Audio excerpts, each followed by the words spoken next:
Hello everyone, this is doctor Sam. अच्छा जी, आज हम जो है पूरी की पूरी सर्कुलेशन चैप्टर को ओवरव्यू करेंगे। फर्स्ट ईयर ज़ुआलॉजी में आप लोग के पास मेन 3 चैप्टर जो है डाइजेशन, सर्कुलेशन एंड इम्यूनिटी। आज हम जो है लास्ट ज़ुआलॉजी चैप्टर सर्कुलेशन को ओवरव्यू करते हैं। देखिए जी, सर्कुलेशन क्या है, इसकी सबसे पहले हम इंट्रो देखते हैं। इंट्रोडक्शन क्या है कि सर्कुलेशन का मकसद क्या है और सर्कुलेशन के ज़रिए हमारे पास कौन कौन से प्रोसेसेस होते हैं। देखिए जी, सर्कुलेशन का मकसद ये है कि आप लोगों की बॉडी में एक जगह से दूसरी जगह जो इम्पोर्टेंट नेसेसिटी है उसको पहुंचा देना। देखिए जी, हमारे पास लंग्स में ऑक्सीजन आ जाता है। अब इस ऑक्सीजन को टिश्यू तक कैसे पहुंचाया जा सकता है, तो वो है थ्रू सर्कुलेशन। अच्छा जी, हमने जो है खाना खाया, एब्जॉर्प्शन हुई, उसके बाद खाना जो है अब वो थ्रू द एब्जॉर्प्शन प्रोसेस हमारे इंटेस्टाइन से ब्लड में जाता है। अब ब्लड से ये किस तरह cell to cell, tissue to tissue ये पहुंच जाता है, इस प्रोसेस के लिए सर्कुलेशन रिस्पॉन्सिबल है। इस तरह मतलब मकसद ये है कि एक इम्पॉर्टेंट जो एलिमेंट है उसको एक जगह से दूसरी जगह पहुंचा देना। इसके अलावा जो हमारी बॉडी में वेस्ट प्रोडक्ट्स प्रोड्यूस हो रहे हैं, जिस तरह अगर टिश्यू में through the process of respiration आप लोग के पास कार्बन डाइऑक्साइड प्रोड्यूस हुआ है, अब इस कार्बन डाइऑक्साइड को हम थ्रू सर्कुलेशन प्रोसेस जो है लेके आ जाते हैं लंग्स में, और फिर लंग्स से हम एक्सपायरेट करते हैं। इस तरह आप लोग देखेंगे पूरी बॉडी में जो है आप लोग का सिस्टम चल रहा होता है। अब सर्कुलेशन जो है एक ब्लड के जरिए और एक लिम्फ के जरिए, एक ब्लड सर्कुलेटरी सिस्टम है, एक लिम्फेटिक सर्कुलेटरी सिस्टम है। ये बात आप लोगों ने याद रखनी। अब क्लोज सर्कुलेशन और ओपन भी होता है, इंशाल्लाह हम डिटेल में इस चैप्टर को देखेंगे तो फिर आप लोग को ये चीज़ें समझ आ जाएगी। सबसे पहले आप लोग देखिए ब्लड सर्कुलेटरी सिस्टम। दूसरा, हमारे पास इस चैप्टर के 2 हिस्से हैं। Number first blood circulatory system और नंबर सेकंड है लिम्फेटिक सर्कुलेटरी सिस्टम, जिसमें हम लिम्फ के बारे में, लिम्फ नोड के बारे में, उसके बारे में हम डिस्कस करेंगे। आप लोग ऐसा जो है तसव्वुर करें कि सर्कुलेशन के लिए तो पाइप्स होते हैं, ब्लड वेसल्स होते हैं। देखिए जी, ये पाइप्स होते हैं।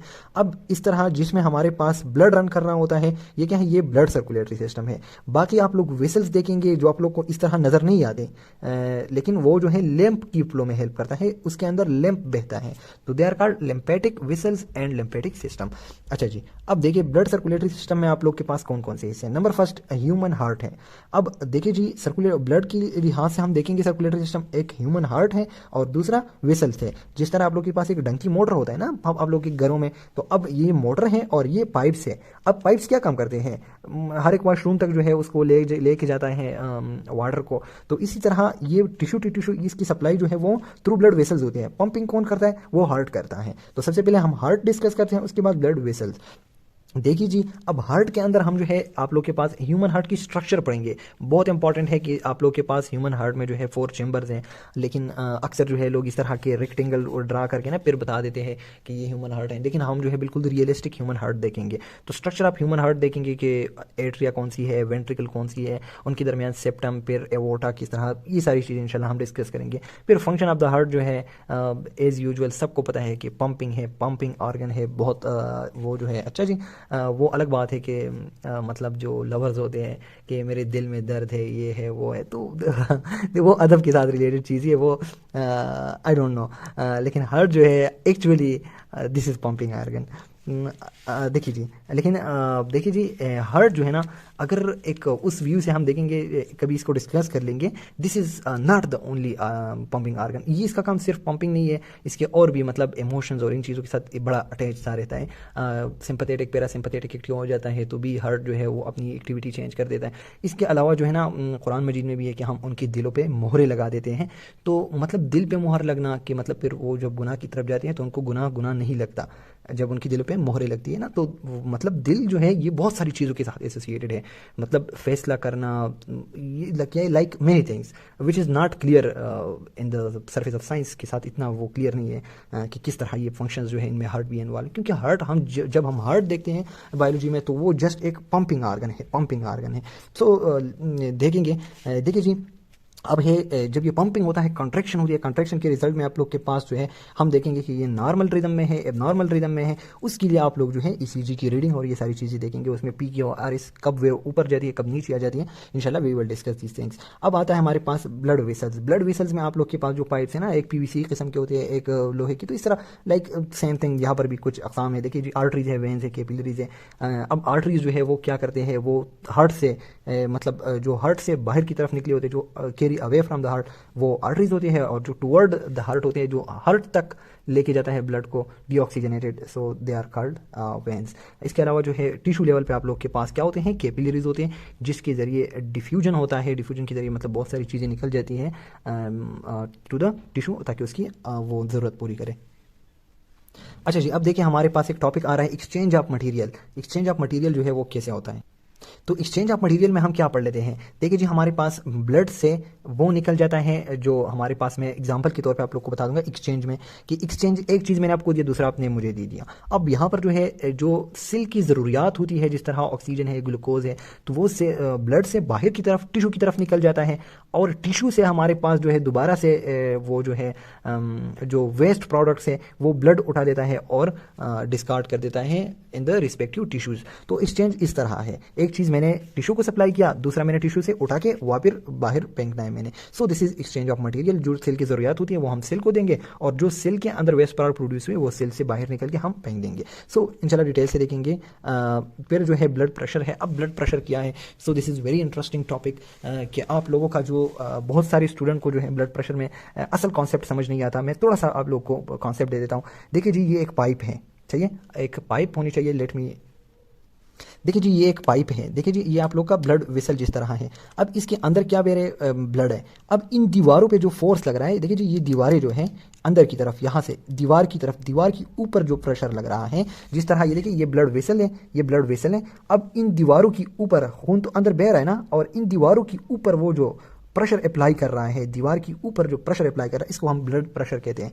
तो इंशाल्लाह देखेंगे कि असल तो कॉन्सेप्ट यही है, असल कॉन्सेप्ट यही चीज़ है जो मैंने आप लोग को बता दिया। बाकी हम देखेंगे कि व्हाट इज़ ब्लड प्रेशर, किस चीज़ के साथ ज़्यादा होता है, किस चीज़ के साथ कम होता है, क्यों इस चीज़ के साथ ज़्यादा होता है, क्यों कम होता है। इंशाल्लाह डिटेल से हम इस चैप्टर को देखेंगे। फिर सिस्टोली क्या है, डायस्टोली क्या है, सिस्टोलिक ब्लड प्रेशर क्या है, डायस्टोलिक प्रेशर क्या है। सो इंशाल्लाह वी विल सी इट। अब आते हैं हमारे पास कार्डियोवास्कुलर डिसऑर्डर। कार्डियोवास्कुलर डिसऑर्डर में हमारे पास क्या क्या चीज़ें, थ्रोम्बोसिस है, एम्बोलिज्म है, atherosclerosis, arteriosclerosis, congenital heart problems and hypertension, angina and heart failure, ये सारे हैं। थ्रम्बोसिस क्या है, थ्रम्बोसिस जिस तरह कोआगुलेशन कैस्केड होता है ना, अंदर की तरफ जो है आप लोग के पास ब्लड वेसल के अंदर एक थ्रम्बस सा बन जाता है। थ्रम्बस क्यों बनता है, सो उसके लिए भी प्लेटलेट्स की एक्टिविटी जो है वो ज़्यादा हो जाती है और वो कोआगुलेशन कैस्केड को एक्टिव कर देता है। क्यों एक्टिव करता है, एंडोथेलियम की एक्टिवेशन की वजह से, वो अलग बातें हैं, इंशाल्लाह डिटेल में हम पढ़ते हैं। फिर अब थ्रम्बस से जो है छोटा सा वो अक्सर डिसलॉज हो जाता है अपनी जगह से उकड़ कर। अगर यहाँ पर फंसा था ना, यहाँ पर एक थ्रम्बस सा बना था, जिस तरह ये देखिए जी, थ्रम्बस सा बना हुआ है। अब यहाँ से ये डिसलॉज होकर बस बहना शुरू कर देता है खून के साथ, सही है। अब ये अगर एक ऐसी जगह पर पहुंच जाएगा जहां पर बहुत नैरो ब्लड वेसल हो और उसके अंदर ये फंस जाएगा, तो अब ये वेसल को ब्लॉक कर देता है। अब यहाँ पर अगर ब्लॉक बन जाता है, सो एम्बोलिज्म उसको हम कहते हैं, थ्रम्बो एम्बोलिज्म एक कंबाइंड टर्म है इसके लिए। इंशाल्लाह डिटेल से हम देखेंगे। अब एथेरियोस्क्लेरोसिस है, जो कोलेस्ट्रॉल ब्लॉक जो बनता है हमारे पास ब्लड वेसल में। इस तरह आर्टेरियोस्क्लेरोसिस है। फिर एथेरियोस्क्लेरोसिस और एथेरियोस्क्लेरोसिस में क्या फ़र्क है कि अब हमारे पास एथेरियोस्क्लेरोसिस के अंदर बहुत ज़्यादा हार्डनिंग और वो जो है हो जाता है, और इन दोनों के जो है एक वाज़ेह फ़र्क जो है मैं आप लोग को इन दोनों के उसमें बताऊंगा दरमियान में। फिर है हमारे पास congenital heart problems. Congenital heart problems जो बच्चे के साथ पैदाइशी प्रॉब्लम्स होते हैं हार्ट के अंदर, तो वो हम डिस्कस करेंगे। फिर हाइपरटेंशन है, उसमें हमारे पास प्राइमरी सेकेंडरी हाइपरटेंशन है। इसके अलावा एंजाइना पेक्टोरिस। एंजाइना क्या होता है कि हमारे पास हार्ट को जब थोड़ी सी अगर हार्ट तक जो ब्लड सप्लाई है वो थोड़ी सी कंप्रोमाइज़ हो जाए, तो उसकी वजह से हमारे पास एक पेन सा क्रिएट होता है ना, पेन, और उस पेन को हम कहते हैं एंजाइना। और फिर है हार्ट फेलियर, जब हार्ट जो है वो अच्छी तरह से पंपिंग नहीं कर सकता, उसकी एबिलिटी जो है वो लॉस हो जाती है। इंशाल्लाह डिटेल से हम एक एक को डिस्कस करेंगे। अच्छा जी, इस चैप्टर की दूसरे हिस्से में जो है हम सर्कुलेटरी सिस्टम ऑफ लैम्प पढ़ेंगे, जो दूसरे लिम्फेटिक सिस्टम है। इससे पहले हमने ब्लड सिस्टम पढ़ा और ब्लड वेसल्स पढ़े। अब इसके लिए हमारे पास क्या है, लैम्प है। लैम्प की जगह वहाँ पर क्या था, वहाँ पर ब्लड था, वहाँ पर ब्लड फ्लो कर रहा था, यहाँ पर लैम्प फ्लो कर रहा है।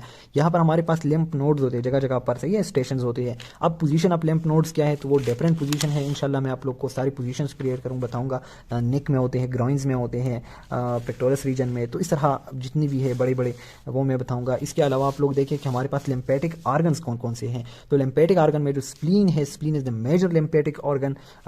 तो ये बात आप लोगों ने याद रखनी है और इंशाल्लाह इस चीज़ को हम डिस्कस करेंगे। फाइनली जिस तरह हमने वहाँ डिसऑर्डर्स पढ़े थे, यहाँ पर हम लिम्फेटिक सिस्टम के डिसऑर्डर्स पढ़ेंगे कि लिम्फेटिक सिस्टम एंड कैंसर के साथ इसकी बड़ी एसोसिएशन है। कैंसर अक्सर मैलिग्नेंट कैंसर जो है वो थ्रू लिम्फ एक जगह से दूसरी जगह में स्प्रेड करता है। अब हॉजकिंस डिजीज़ क्या है, नॉन हॉजकिन क्या है, इंशाल्लाह एक एक को डिस्कस करेंगे। थैंक यू जी, अल्लाह हाफिज़।